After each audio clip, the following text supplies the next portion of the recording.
Morning, brothers and sisters.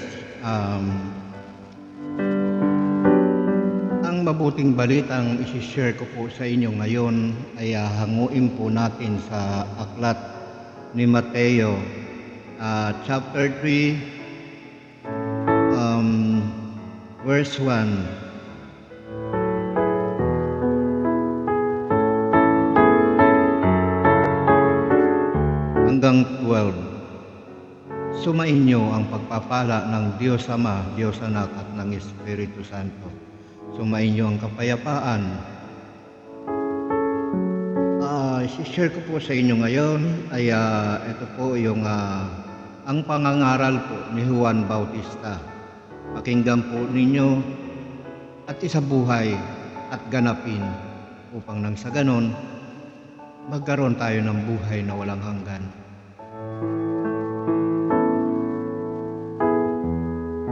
Nang panahong iyon, si Juan Bautista ay dumating sa ilang ng Judea at nagsimulang mangaral. Sinabi niya, "Pagsisihan ninyo at talikdan ang inyong mga kasalanan, sapagkat malapit nang maghari ang Diyos."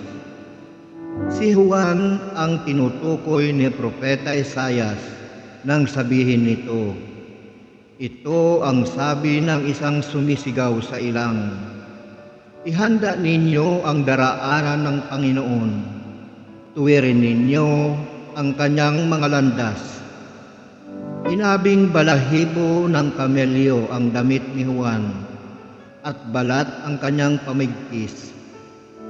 Ang kanya namang pagkain, balang at kulot-pukyutan. At pumunta sa kanya ang mga taga-Jerusalem, taga-Judea, at mga naninirahan sa magkabilang panig ng Jordan. Ipinahayag nila ang kanilang mga kasalanan at sila'y binautismuhan ni Juan sa ilog Jordan.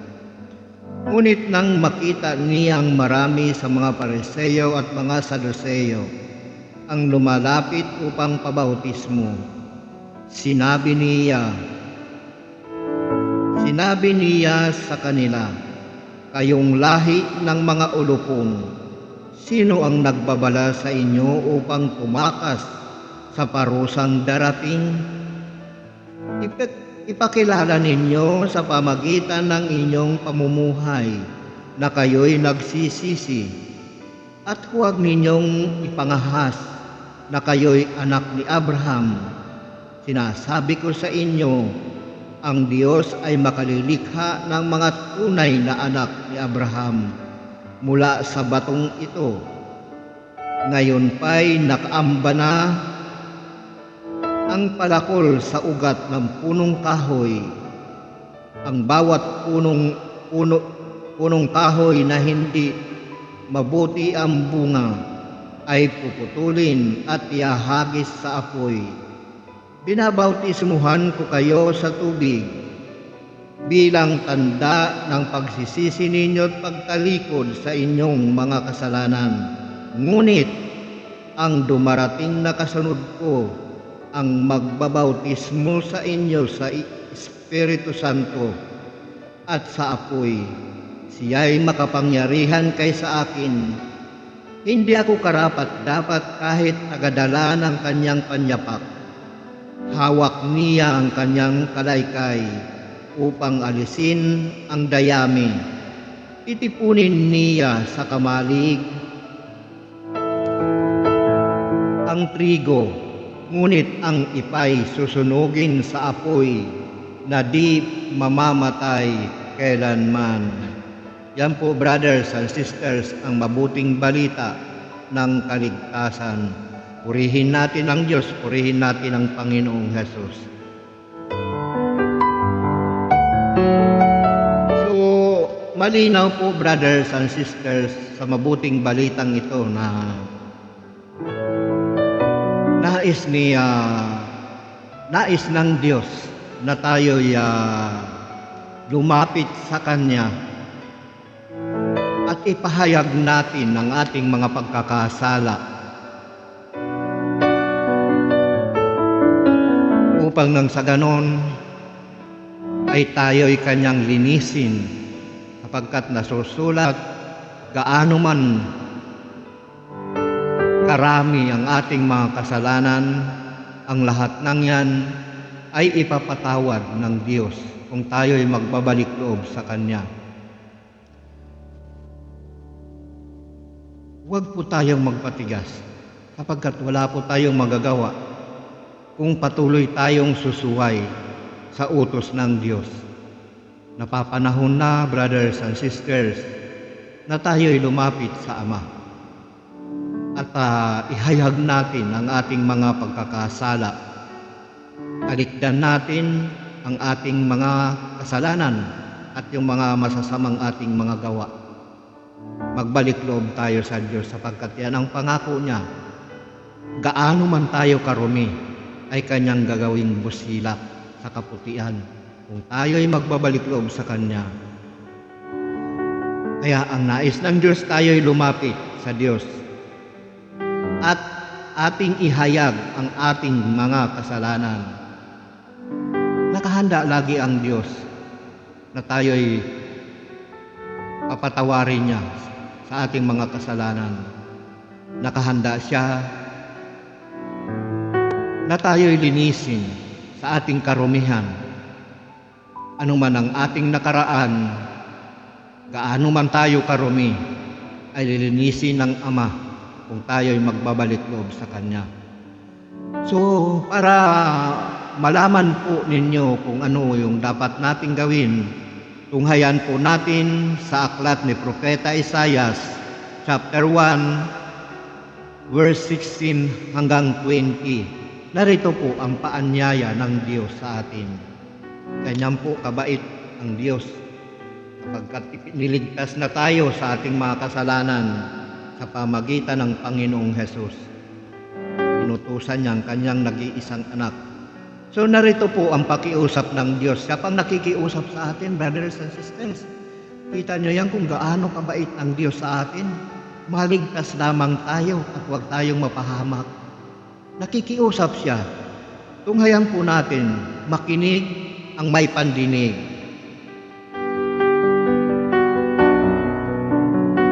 Ang sabi ng Diyos, magpakabuti na kayo, magbalik loob sa akin.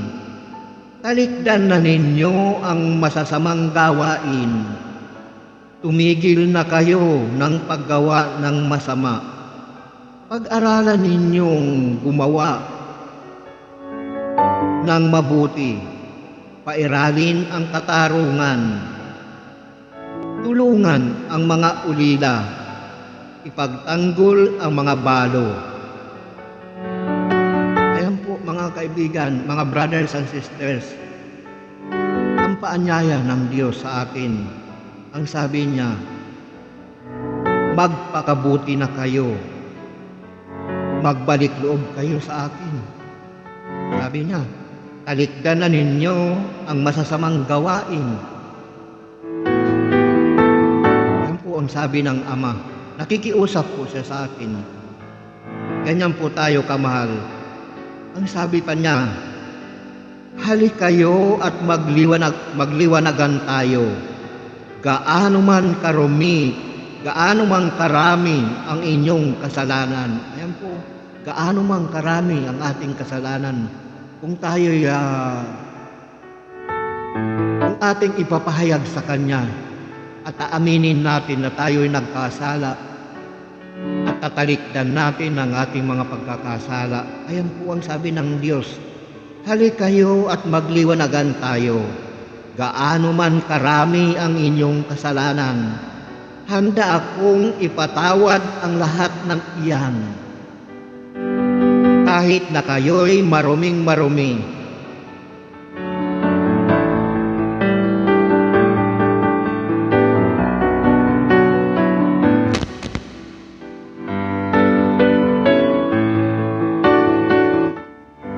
Yan po ang sabi niya, kahit na kayo'y maruming-marumi.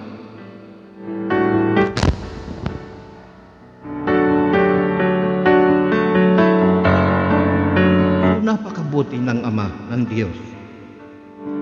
Sabi niya, halik kayo at magliwanagan tayo. Gaano man karami ang inyong mga kasalanan, handa akong ipatawad ang lahat ng iyan, kahit na kayo'y maruming-marumi sa kasalanan. Yan po ang pakiusap ng Diyos sa atin, na kahit na tayo'y maruming-marumi sa ating mga kasalanan, tayo'y gagawin niyang busilak. Kung tayo'y magbabalik loob, ayan lang ang pangako, ayan lang ang hinihiling ng Diyos sa atin. Magbalik loob tayo. Pigilan na natin ang paggawa ng masama. Magbalik loob tayo sa Kanya. Pagsisihan natin ang ating mga kasalanan. Kahit na kayo'y maruming-marumi sa kasalanan, kayo'y magiging busilak sa kaputian. Ayan po. Kung kayo'y susunod at tatalima, pasasaganahin po ang ani ng inyong lupain. Ayan po, sumunod lamang tayo at magbalik loob tayo sa Kanya. Ayan po ang pakiusap ng Ama sa atin. Ngunit kung magpapatuloy kayo sa inyong pagsuway at tiyak na kayo'y mamamatay, ito ang sabi ni Yahweh. Ayan po, kung tayo'y magpapatuloy sa pagsuway sa mga utos ng Diyos, tuntunin ng Diyos, tiyak na tayo'y mamamatay. Hindi tayo makakaligtas, brothers and sisters.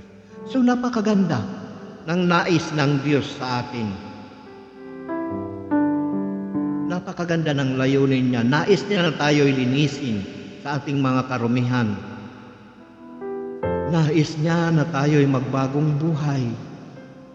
Nais niyang talikdan natin ang ating mga pagkakasala, ang ating mga pagsuway.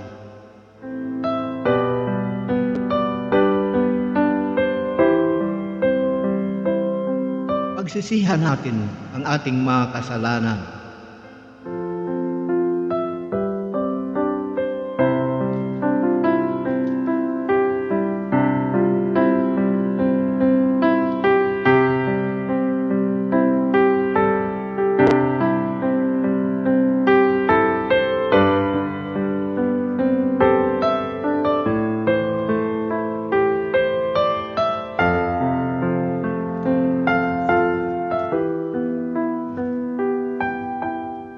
Ipakilala natin or ipakita natin sa pamagitan ng pamumuhay na tayo'y nagsisisi.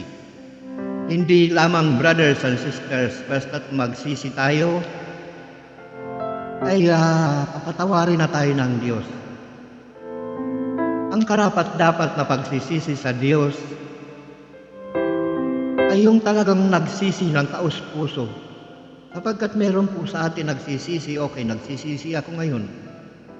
But later on, babalik na naman doon sa mga gawa na hindi kaaya-aya, hindi kalugod-lugod sa Diyos. Ano nga ba ang nais nating gawin? Ano ba ang nais na ipagawa ng Diyos upang maipakita natin sa Ama ang ating tunay na pagsisisi at ang kalugod-lugod sa Kanya?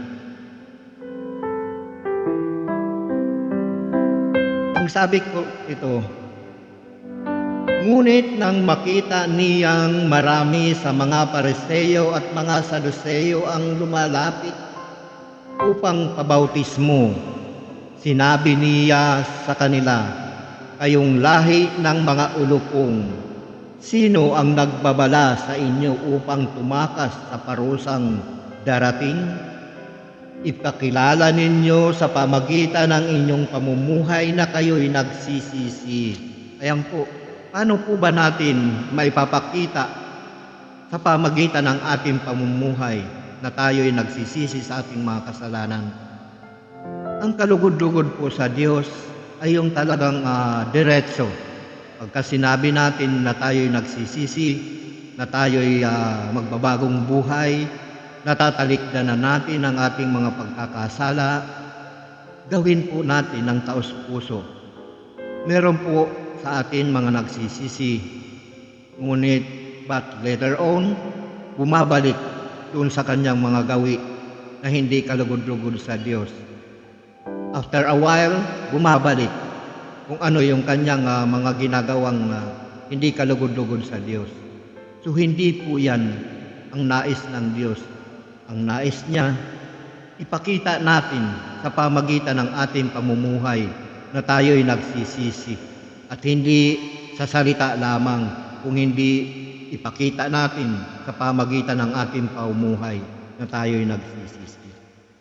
So tingnan natin, brothers and sisters, dito sa Lucas 15 verse 11 hanggang 24.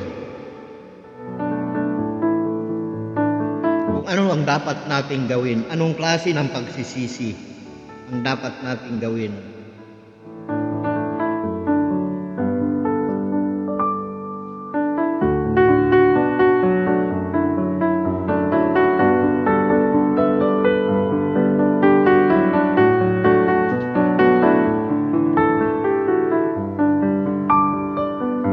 Sapagkat ang pagsisisi, katulad po nito ng ginawa ng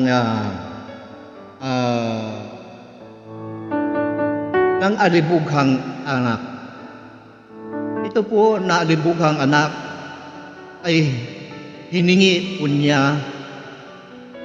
Mayroon po isang tao na 2 anak na lalaki, isang panganay at ang pangalawa, yung bunso. Ang ginawa ng bunsong ito ay hiningi niya sa kanyang ama ang kanyang kayamanan, ang mana, ang kanyang mamanahin. At ibinigay ng ama sa kanya. At nagpakalayo siya.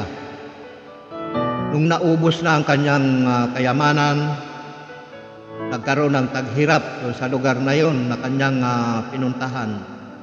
Namasukan siya bilang taga-alaga ng baboy. Sa gitna ng kanyang paghihirap, sapagkat kahit ng mga bungang kahoy sana mapunuan lang ang kanyang gutom, ay walang magbigay sa kanya. Kaya napag-isip-isip niya na siya'y bumalik sa kanyang ama.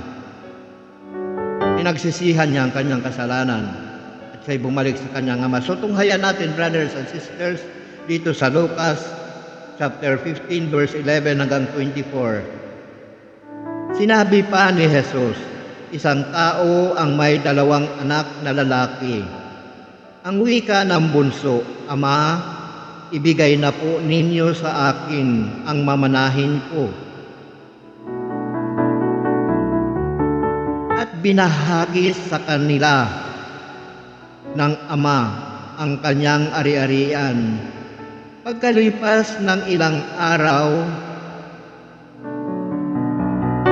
ipinagbili ng bunso ang kanyang ari-arian at nagtungo sa malayong lupain.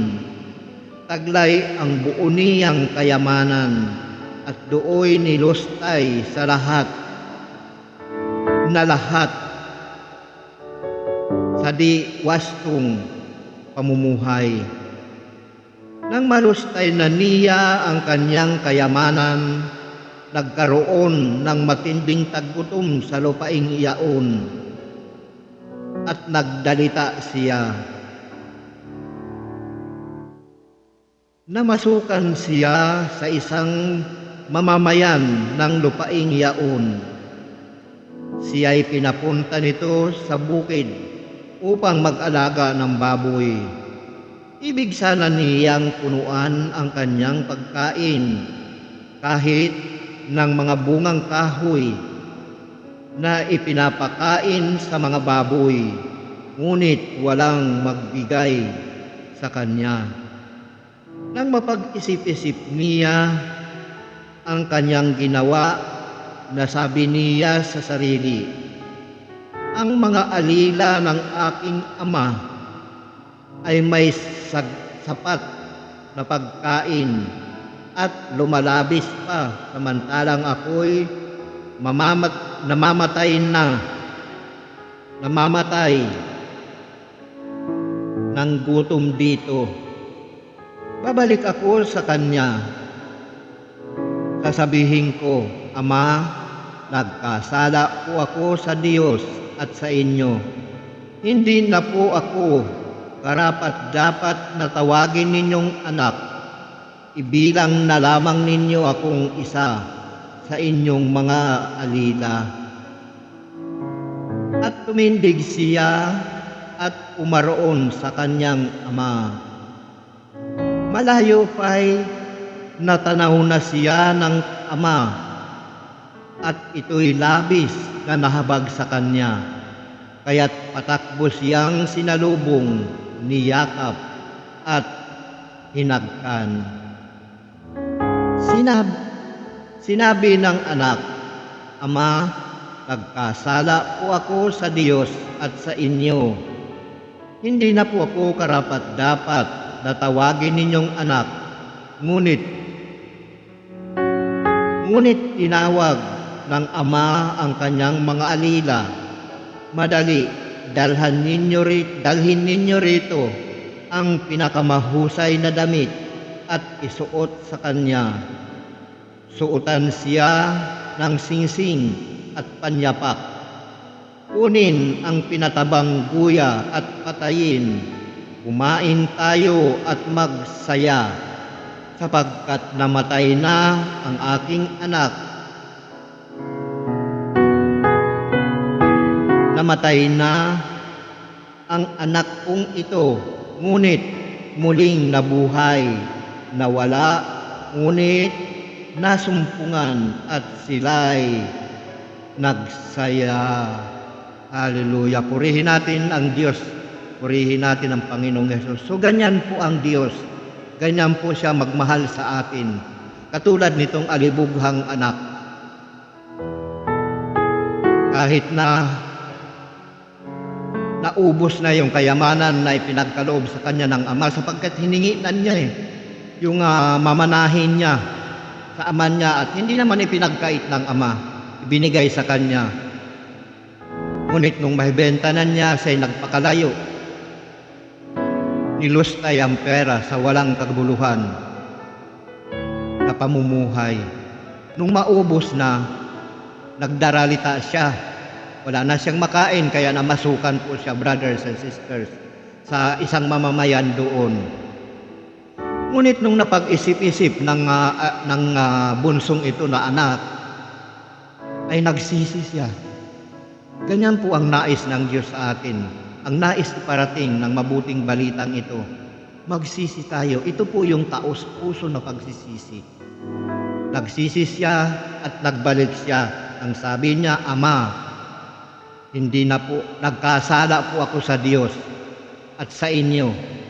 Hindi na po ako kailangan tawagin ninyong anak. Ibilang na lang ninyo ako sa inyong mga alila or katulong." Ngunit anong ginawa ng ama? Sinalubong siya at niyakap, sinuotan ng singsing, binihisan ng magarang damit, at ipinagpatay ng matabang guya. Ganyan po ang Diyos. Napakasaya ng Diyos kung tayo ang isang masama ay magsisisi at magbabalik loob at tatalikdan niya ang kanyang mga kasalanan. Yayakapin tayo ng Diyos. Patakbo sa atin na yayakapin tayo at sasalubungin tayo. Ganyan po tayo kamahal ng Diyos. Katulad ng ginawang amang ito. Namatay na ang kanyang anak, ngunit muling nabuhay, nawala at nasumpungan. Ganyan po. Sapagkat namatay na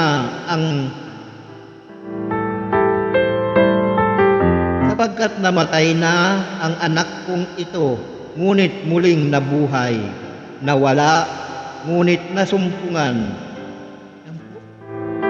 Ganyan po tayo kapag tayo'y makasalanan pa, tayo'y patay sa Diyos.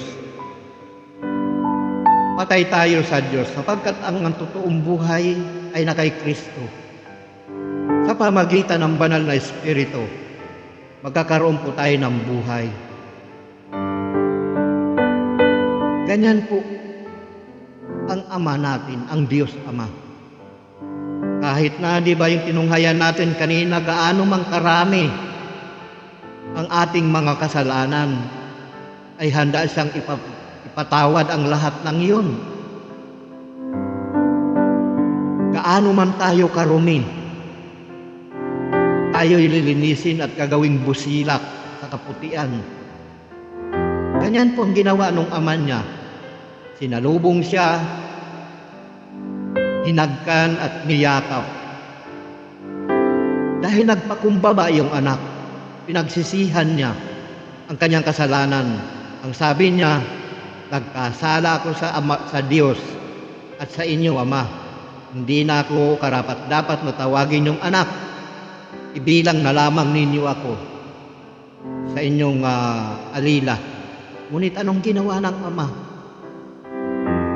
Tinawag yung mga katulong at ipinadala yung magarang damit at pinasuotan ng singsing at ipinagpatay pa ng goya. Ito po yung parang ano po yung goya na yan, yung tupa. Ganyan po ang Diyos. Ganyan po sa kaharian ng Diyos. Gaano man tayo karumi, gaano man karami ang ating mga kasalanan, once na tayo'y nakipag-usap sa Diyos at nagbalik loob, tayo'y patatawarin ng Diyos, yayakapin tayo at bibihisan tayo at tayo'y magiging maputing-maputi at magiging busilak sa kaputian. Ganyan po tayo dapat kamahal, ganyan tayo kamahal. Ganyan po ang tunay na pagsisisi. Ang kalugod-lugod sa Diyos, hindi yung magsisisi po tayo, but later on, babalik tayo dun sa ating mga gawa. Hindi po yun. Ngayon, brothers and sisters, narinig nyo naman yung mabuting balita sa buhay po natin.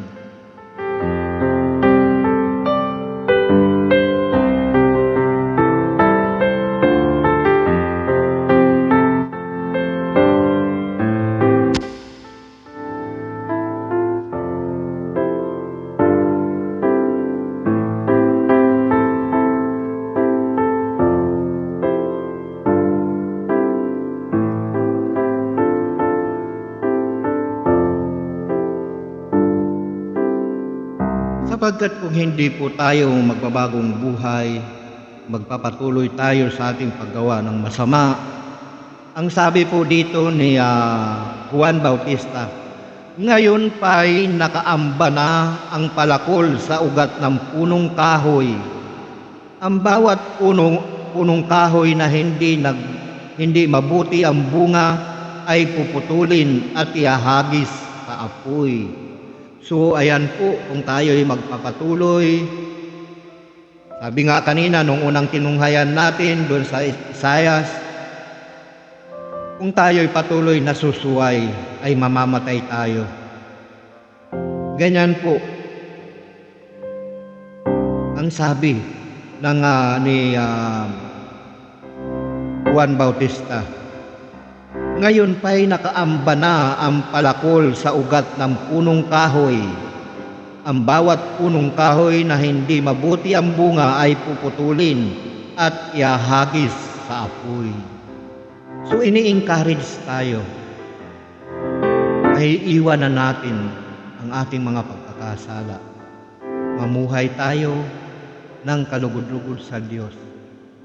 Sapagkat pagdating ng araw, maaring maihagis tayo. Kung tayo hindi mamumunga ng mabuti, maaaring ihagis tayo sa apoy or malamang na malamang. So ini-encourage po tayo sa mabuting balitang ito na gumawa tayo ng mabubuting gawa sa ating kapatid, sa lahat, lalong-lalo na sa Diyos. Sapagkat kung anuman ang ginawa natin sa ating kapatid, ay ginagawa po natin ito alang-alang sa Diyos. Ginagawa po natin ito alang-alang sa ating Panginoong Hesus. Sapagkat ang Panginoong Hesus namatay sa krus, pinako sa krus nung 3 araw ay muli siyang nabuhay. Nung siya'y namatay para sa atin yun. At nung siya'y binuhay ng Ama, ay para sa atin din yun. So dapat ganyan din tayo, brothers and sisters. Gumawa tayo ng mabuti, hindi para sa ating sarili, kung hindi para sa Diyos, sapagkat ang Diyos ang magbibigay sa atin ng buhay kung tayo'y patuloy na susunod sa Kanya mga tuntunin. So napakalinaw, brothers and sisters. Huwag natin tularan ang kahoy na ito. Dapat maging mabuti ang bunga natin.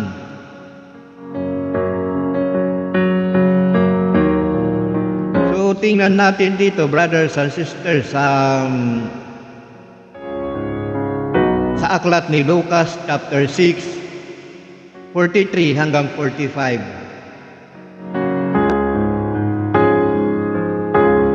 Kung paano tayo magiging isang or kung anong mangyayari sa isang punong kahoy, sa isang punong kahoy na hindi magbubunga ng mabuti.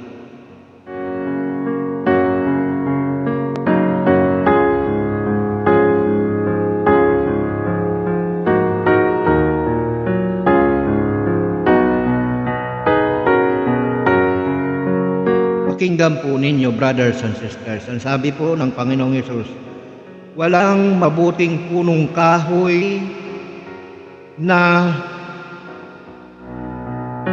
namumunga ng masama at walang masamang punong kahoy na namumunga ng mabuti.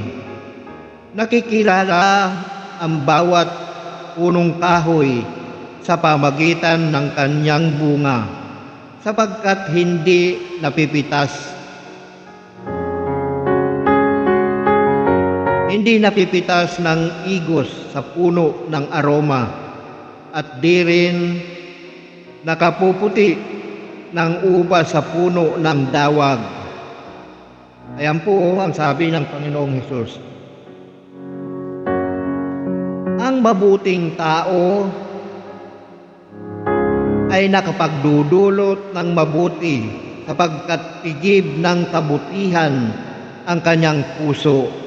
Ang masamang tao ay nagdudulot ng masama sapagkat puno ng kasamaan ang kanyang puso. Sapagkat kung ano ang bukang bibig, siyang laman ng dibdib. So doon po natin malalaman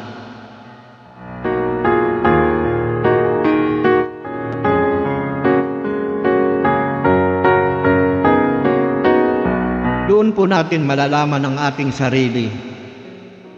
Pakinggan natin, ano nga ba yung mga sinasabi natin sa ating mga kapatid?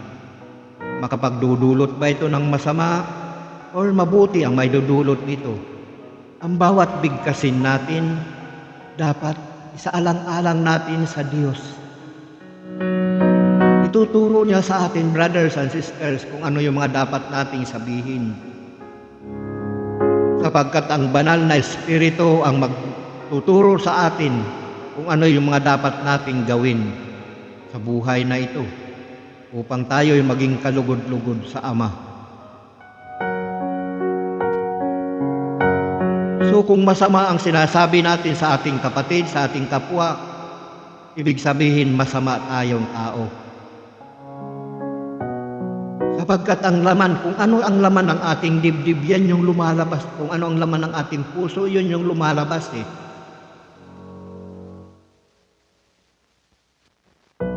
Ayan po yung sinasabi ng Panginoong Hesus sa banal na kasulatan.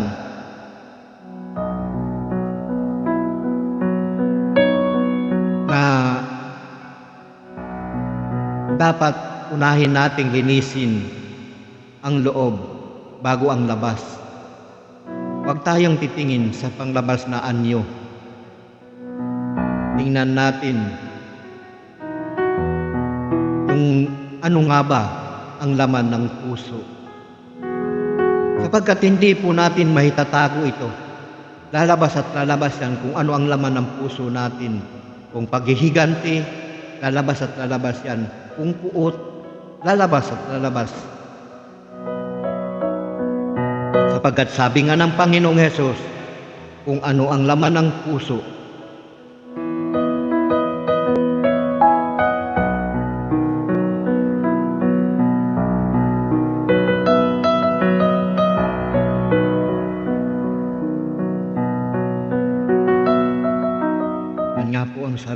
Diyos.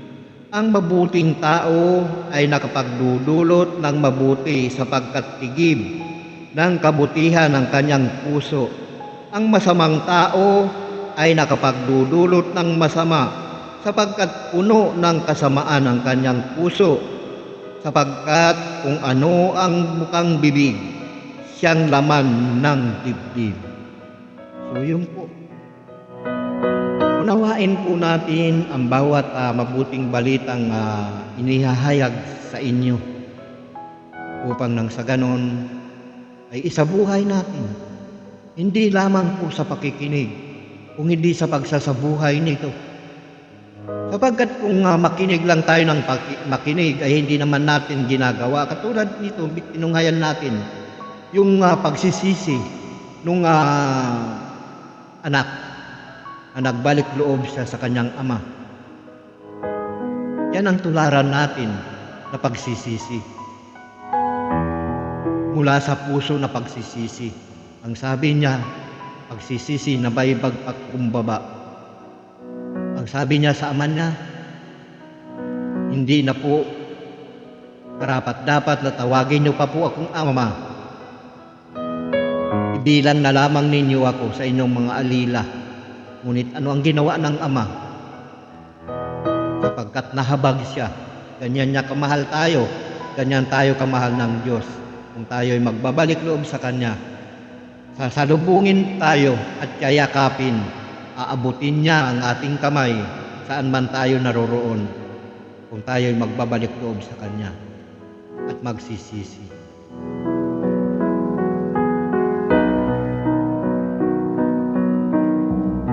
So, ang sabi pa po dito ni Juan Bautista, binabautismuhan ko kayo sa tubig bilang tanda ng pagsisisi. Ayan po, bilang tanda ng pagsisisi ninyo at pagtalikod sa inyong mga kasalanan. Ngunit, ang dumarating na kasunod ko, ang magbabautismo sa inyo sa Espiritu Santo at sa apoy. Siya ay makapangyarihan kaysa akin. Hindi ako karapat-dapat kahit tagadala ng kanyang panyapak. Hawak niya ang kanyang kalaykay upang alisin ang dayami. Titipunin niya sa kamalig ang trigo, ngunit ang ipay susunugin sa apoy na di mamamatay kailanman. So napakalinaw po ng sinabi ng ni Juan Bautista. Kahit si Juan, ang sabi niya, hindi ako karapat-dapat kahit tagadala ng kanyang pangyapak. Naandun yung pagpapakumbaba, pagsisisi. Kaya po tayo binabautismuhan sa tubig, tanda ng pagsisisi at pagtalikod sa ating mga kasalanan. Di ba pagkabata pa po tayo ay binabautismuhan sa tubig. Yan po, pagka bininyagan po tayo po ay nagbabautismo na sa tubig. Ngunit wala po nangyayari. Paglaki, ganun din. Pupunta pa rin sapagkat ayan nga po, kailangan natin mabautismuhan sa Espiritu Santo. Maliban na tayo ay mabautismuhan sa Espiritu Santo, hindi po tayo paghaharian ng Diyos. Hindi po sa atin ang Diyos. Hindi po sa atin ang banal na Espiritu. Maliban na tayo ay mabautismuhan ng Espiritu Santo. Paano natin gagawin? Lumapit tayo kay Jesus, na siyang ating tagapagligtas, na siyang ating pastol. Lumapit tayo sa Kanya, sapagkat siya ang daan, siya ang buhay at ang katotohanan, ang simula, ang kasalukuyan, at hanggang sa huli. Nasa Kanya ang buhay natin. Kaya dapat tayo sa Panginoong Hesus lumapit at isalang-alang natin ang ating buhay sa Kanya.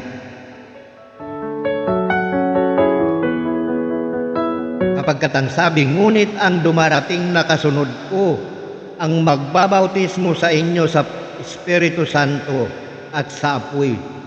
Sumaliban na tayo'y mabautismuhan, hindi po tayo paghaharian ng Diyos.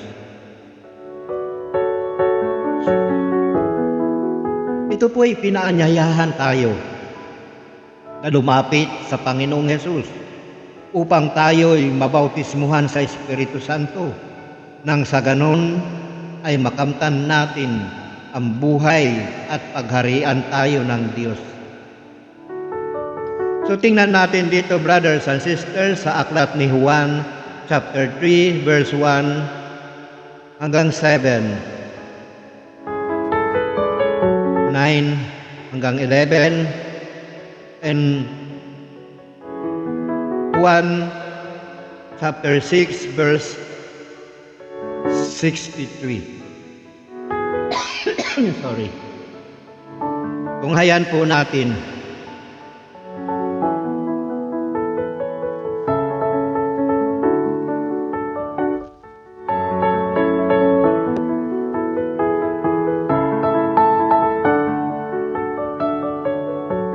Ang sabi po dito, may isang Parisiyong pinuno ng mga Hudyo na nagngangalang Nicodemo.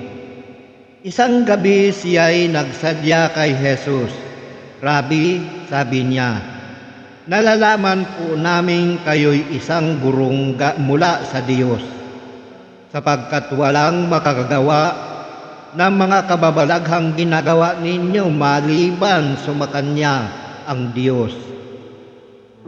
Sumagot si Jesus, sinasabi ko sa inyo, maliban na ipanganak na muli ang isang tao, hindi siya paghaharian ng Diyos. Paano pong ipapanganak na muli ang isang tao kung matanda na siya? Makapapasok po ba siya sa tiyan ng kanyang ina para ipanganak uli? Tanong ni Nicodemo.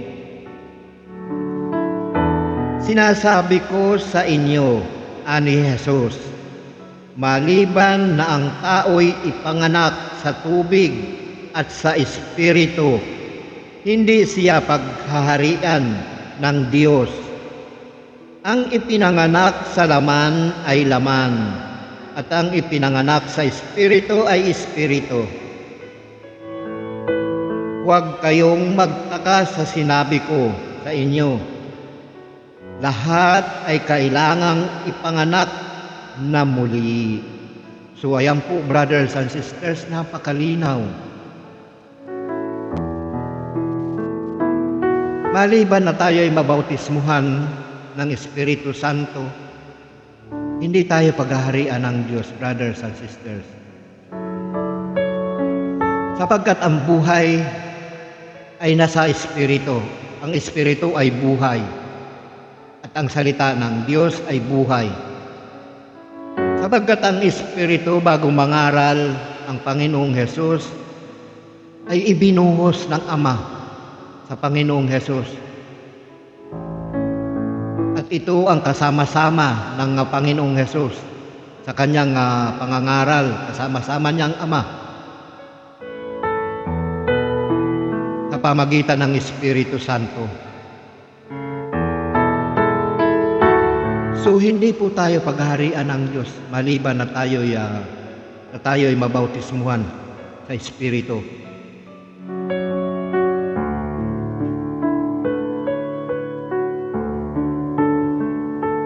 Ang sabi ni Nicodemo, paano pong mangyayari ito? Tanong ni Nicodemo. Sumagot si Jesus, Guro, pa naman kayo sa Israel ay hindi ninyo maunawaan ang mga bagay na ito. Tandaan ninyo ang aming nalalaman, ang sinasabi namin, at ang aming nasaksihan, ang pinatotohanan namin. Ngunit hindi ninyo tinatanggap ang aming patutuo. sapagkat wala po tayong nauunawaan, sapagkat espiritual na pangungusap po ito.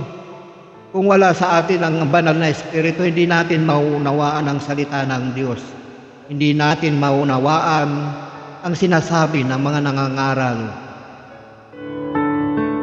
Nangangaral ang mga pinagkatiwalaan ng salita ng Diyos, ini-ignore natin ito. Hindi natin alam yung pala ikaliligtas na ng buhay natin o magkakamit tayo ng buhay na walang hanggan. Sapagkat hindi natin alam, sapagkat maliban na tayo ay mabautismuhan ng Espiritu, sapagkat ang nananahan sa atin ay Espiritu ng laman, sanlibutan, makasanlibutan na Espiritu. Mula pa sa simula, yan na yung kasama natin. Kaya maliban na tayo ay magbalik loob sa Diyos, pagsisihan natin ang ating mga kasalanan, at magpabautismo tayo sa pamagitan ng Espiritu Santo, hindi po tayo pananahanan ng Diyos. Ngunit kung tayo ay magpapabautismo sa pamagitan ng Espiritu Santo, itatakwil natin yung mga gawang laman, gawa ng makalaman, at yayakapin natin yung Espiritu Santo na siyang nagbibigay buhay. Mauunawaan po natin, brothers and sisters, ang salita ng Diyos. Sapagkat hindi po natin ito maunawaan kung wala sa atin ang banal na Espiritu. Sapagkat ano ang sabi dito sa John 14 ng sabi ng Panginoon? So tingnan muna natin ang sabi ng Panginoon dito sa John 14.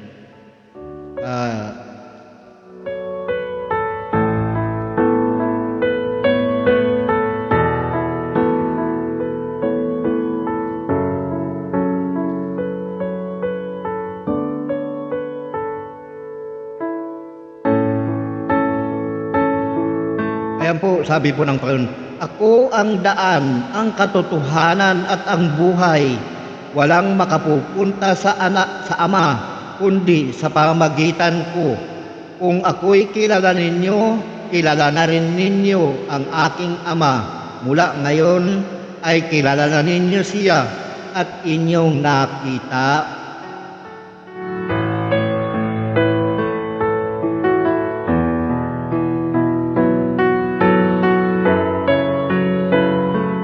Ayan po ang sabi ng Panginoon, ang umiibig sa akin ay tutupad sa aking salita. Iibigin siya ng aking Ama at kami sa Kanya at mananahan sa Kanya. Ayan po, ang hindi umiibig sa akin ay hindi tumutupad sa aking mga salita. Hindi akin ang salitang naririnig ninyo, kundi sa Amang nagsugo sa akin. Sapagkat ibinuhos ng Ama sa Kanya ang Espiritu. Nung siya ibinautismuhan ni Juan Bautista sa Ilog Jordan, bumaba sa Kanya, sa Panginoong Jesus, ang Espiritu ng Ama na siyang laging kasama. Kaya hindi po natin maunawaan. Ayan po ang dahilan. Kaya hindi po natin maunawaan ang salita ng Diyos kung wala sa atin ang banal na Espiritu. Malibang sumaatin ang banal na Espiritu, hindi tayo makakaunawa sa salita ng Diyos. So yan po, brothers and sisters.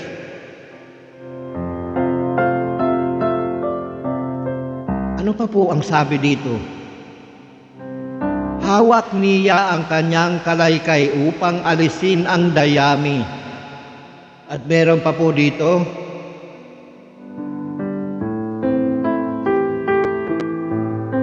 ayan po ang sabi dito sa John 6 verse 63. Ang Espiritu ang nagbibigay buhay, hindi ito magagawa ng laman. Ang mga salitang sinasabi ko sa inyo ay Espiritu at buhay. Ayan po. Kahit ako po, hindi po ako makapagsasalita ng ganito. Kung ako'y mananangampa sa makalaman, sa makasanlibutan, hindi po ako makapagpahayag nito. Hindi ko po ito kayang ipaliwanag sa salita ng Diyos. Maliban na sumaatin ang banal na Espiritu ay hindi tayo makapagpapahayag nito, ang salita ng Diyos. At hindi natin maintindihan ito, brothers and sisters, kahit anong gawin natin.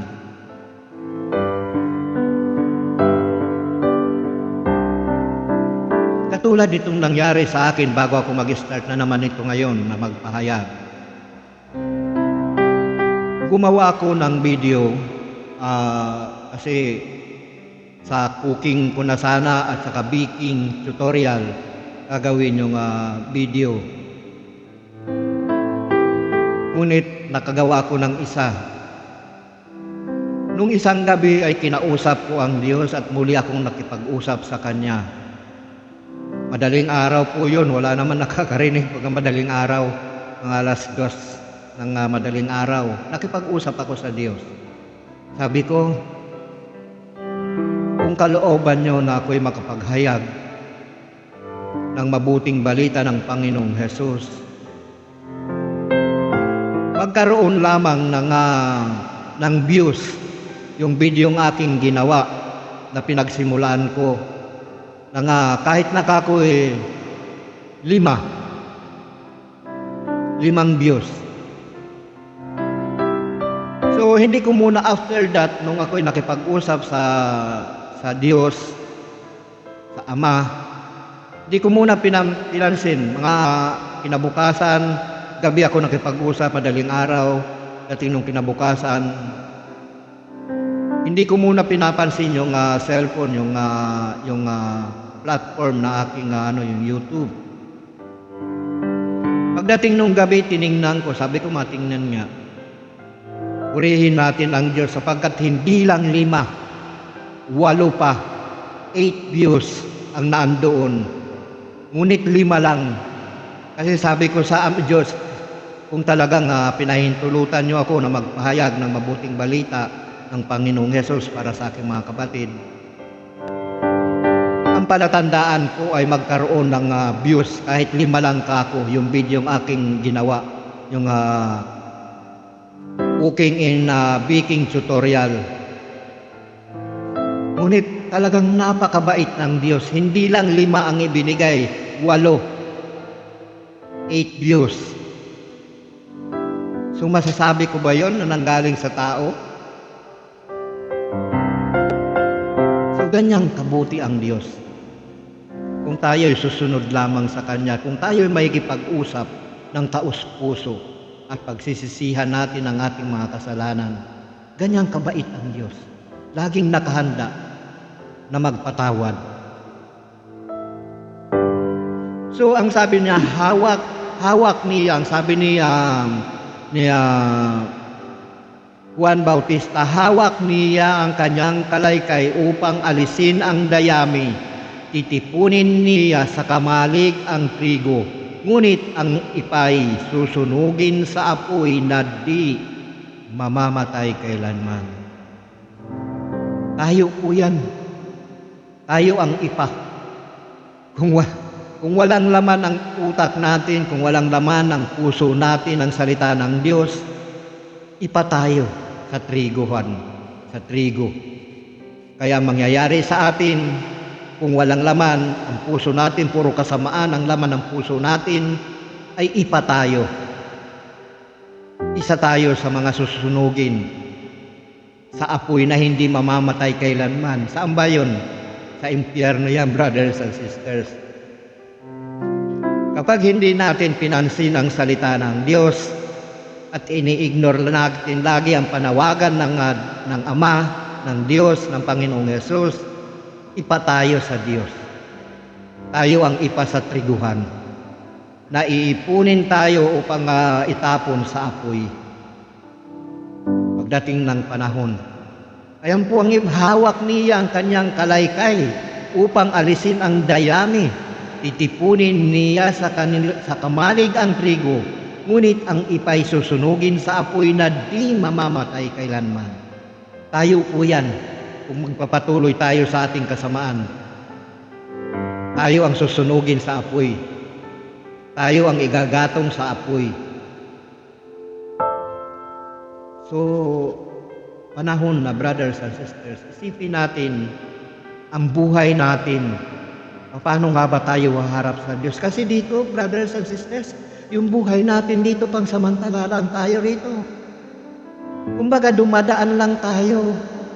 Kaya dapat tayong gumawa ng kabutihan sa ating mga kapatid, sa Diyos lalo na. Ayan po ang nais ng Ama. Huwag nating sayangin ang buhay na binigay sa atin ng Diyos. Huwag natin aksayahin ang panahon na ipinagkaloob sa atin ng Ama upang tayo'y maglakbay. Pinahintulutan tayong maglakbay sa sanlibutan ito. Ngunit huwag natin kakalimutan ang daan papunta sa ating uuwian. Sapagkat pag ito'y nakalimutan natin, brothers and sisters, kawawa tayo. Nakakaiyak. Hindi na tayo makakabalik sa Ama na kung saan siya ang lumikha sa atin. Pinahintulutan tayo ng Diyos. Maswerte tayo na binigyan tayo ng authority na maglakbay sa sandaigdigang ito, sa sanlibutan ito. Kaya nga ang sabi lagi ng Panginoong Hesus, mag-ingat kayo lagi na huwag kayong malinlang ninuman. Bakit tayo magpapalinlang sa mga gawaing wala namang kabuluhan? Bakit magpapalinlang tayo sa mga bagay-bagay na wala namang kabuluhan? Pag-aksayahan natin, brothers and sisters, ng panahon, yung bagay na may kabuluhan, yung bagay na magdadala sa atin sa buhay na walang hanggan at magtuturo sa atin ng daan, ng matuwid na daan. Ayan po ang pagtuunan natin ng pansin. Huwag natin pag-aksayahan yung mga bagay. Wala eh. Parang kung iisipin natin, brothers and sisters, maka-espiritual na pag-iisip, kahit katiting yung mga bagay sa mundong ito na ating nakakamtan, wala eh. Walang kabuluhan. Kasi lahat yan nagmula sa Diyos eh. Kung hindi tayo pagkakalooban ng Diyos yan, wala tayo. Kaya dapat lagi tayo nagpapasalamat sa Diyos, sa buhay na ito na pinagkaloob sa atin, sa mga biyaya. Walang kabuluhan ang lahat ng yan, brothers and sisters. Kung halimbawa nagtataglay na ng Espiriton Banal, makikita mo ang mga bagay-bagay na yan sa sanlibutan, wala eh. Walang kabuluhan, wala kang makikita. Kasi lahat yan likha ng Diyos eh. Lahat yan ipinagkakaloob sa atin ng Diyos. So, anong dapat nating gawin? Pasalamatan natin yung lumikha sa atin, yung nagkakaloob sa atin yan. Ancestry, nakakalimutan natin eh. Instead na ang lumalang, instead na ang lumikha sa atin, instead na yung nagbigay ng buhay sa atin, ang parangalan natin, pasalamatan natin, hindi eh. Mga nilalang ang ating pinasasalamatan, ang ating sinasamba, instead na ang lumalang.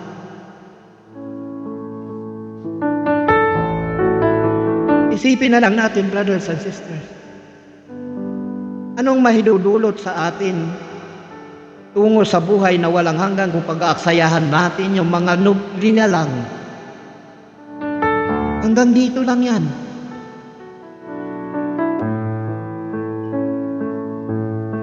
So pag-aksayahan natin, brothers and sisters, doon natin ibuhos ang atensyon natin sa lumalang. Lumalang sa atin na siyang nagbibigay buhay. Huwag natin aksayahin ang buhay natin sa mga bagay-bagay na walang kabuluhan. So tingnan natin, brothers and sisters, ang sabi dito, hawak niya ang kanyang kalaykay upang alisin ang dayami. Titipunin niya sa kamalig ang trigo, ngunit ang ipay susunugin sa apoy na di mamamatay kailanman. So samot dalangin ko, brothers and sisters, na sana huwag natin abutin ang mga bagay-bagay na ito. Sapagkat yan po ang hangad ng Ama, na tayo'y maligtas sa ating kasalanan. Ganyan din po ako, ang hangad ko, na tayo'y maligtas lahat. Ang saya siguro doon magkakasama tayong pupunta sa langit. Mas nakakalungkot kung makikita mo yung kapatid mo nandun na iwan sa baba. Ako'y pupunta sa langit. Mas nakakalungkot. Kung iisipin natin, kung mag-iisip tayo na maka-spiritual brothers and sisters, nakakalungkot. Kung maiiwan ang kapatid natin, aakyat tayo sa buhay na walang hanggan, tapos naman itong kapatid natin ay mapupunta sa apoy na hindi mamatay kailanman. Nakakaiyak.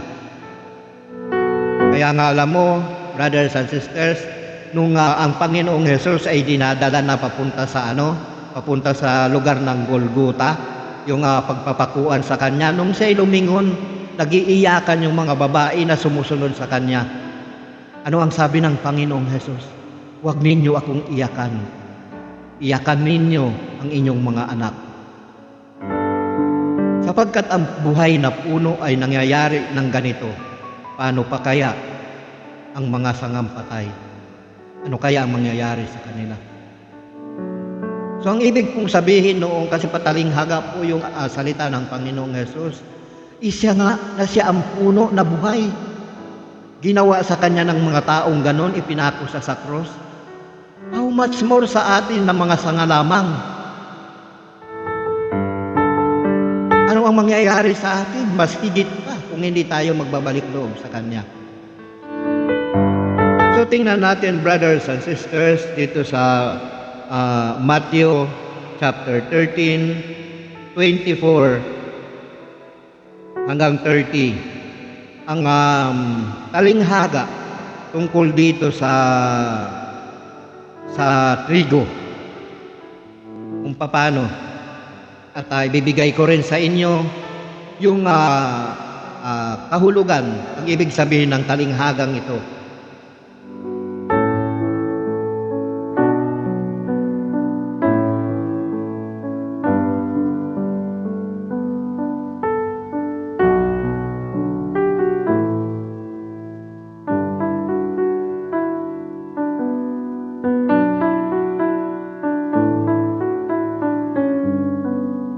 Sabi po dito, ang ginamit na talinghaga ng Panginoong Jesus. Inilahad din ni Jesus ang talinghagang ito sa kanila. Ang paghahari, ayan po, ang paghahari ng Diyos ay katulad nito. May isang taong naghasik ng mabuting binhi sa kanyang bukid. Isang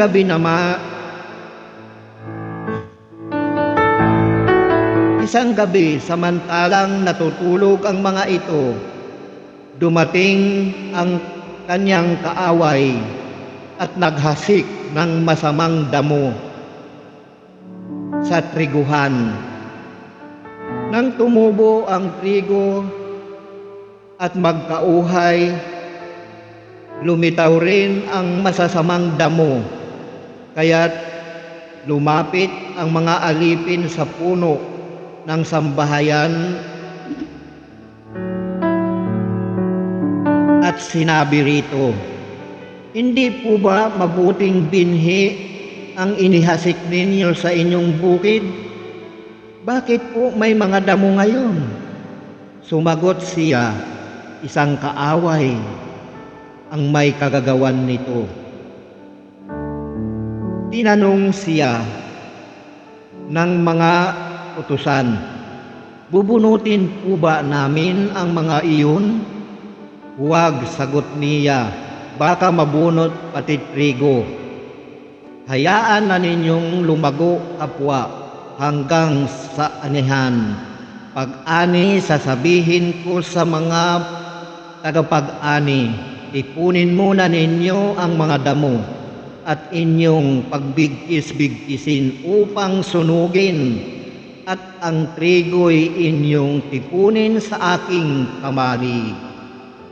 Ganyan po tayo, ganyan po ang mangyayari sa atin. Matutulad tayo sa masamang damo. pagbibigkis-bigkisin po tayo at itatapon sa apoy pagdating ng panahon kung tayo hindi po magbabagong buhay. So, sana matulad tayo sa trigo, sapagkat kung matutulad tayo sa trigo, tayo iipunin sa kamalig. Ito po yung kaharian ng Diyos. Narito po ang talinghaga. Pakinggan po ninyo, unawain. Makinig ang may pandinig. Sabi po ng kahulugan po nitong talinghaga. Pagkatapos iniwan ni Jesus ang mga tao at pumasok sa bahay, lumapit ang kanyang mga alagad at sinabi sa kanya, "Ipaliwanag po ninyo sa amin ang talinghaga tungkol sa masamang damo sa bukid." Ito ang tugon ni Jesus. Ang anak ng tao ang naghahasik ng mabuting binhi. Ang bukid ay ang sanlibutan. Ang mga taong pinaghaharian ng Diyos ang mabubuting binhi. Ayan po. Diba napakalinaw po ng una nating tinunghayan kanina doon sa punong kahoy, ang bunga, na hindi magbabunga ng masama ang mabuting punong kahoy at hindi rin magbubunga ng mabuti ang masamang punong kahoy. Ayan po, napakalinaw. Ang bukid ay ang sanlibutan. Ayan po kung saan po tayo naanahan ngayon ng sanlibutan. Ang mga taong pinaghaharian ng Diyos ang mabuting binhi at ang mga taong pinaghaharian ng Diablo ang masamang damo. Narinig po ninyo, brothers and sisters. Ang kaaway na naghasik ng mga iyon ay walang iba kundi ang Diablo. Ayan po ang gawain ng Diablo. Naghahasik lagi sa ating pag-iisip, sa ating katawan ng masama. Sapagkat siya yung ama ng kasamaan. Siya yung ama ng kasinungalingan, ang Diablo. Kaya kung tayo'y nagsisinungaling sa ating kapatid, sa ating kapwa, tayo'y anak ng Diablo. Sapagkat ang Diablo sa pasimula pa ay sinungaling na siya, sapagkat siya yung ama ng kasinungalingan. Ngunit kung magsasabi tayo ng katotohanan, tayo'y anak ng Diyos. Sapagkat ang Diyos, ang salita ng Diyos, ay katotohanan at buhay. So napakalinaw po, brothers and sisters.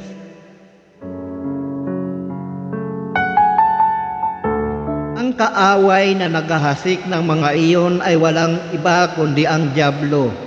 Ang pag-aani ay ang katapusan ng daigdig at ang mga anghel, ang mga tagapag-ani, kung paanong iniipon ang mga damo at sinusunog, gayon din ang mangyayari sa katapusan ng daigdig. Susunugin ng anak ng tao ang kanyang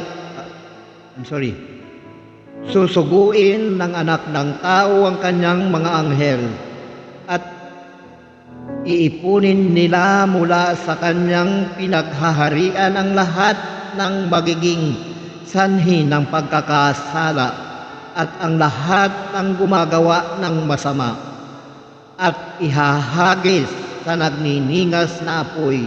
Dooy mananangis sila at magngangalit ang kanilang ngipin at magliliwanag na parang araw ang mga matuwid sa kaharian ng kanilang ama.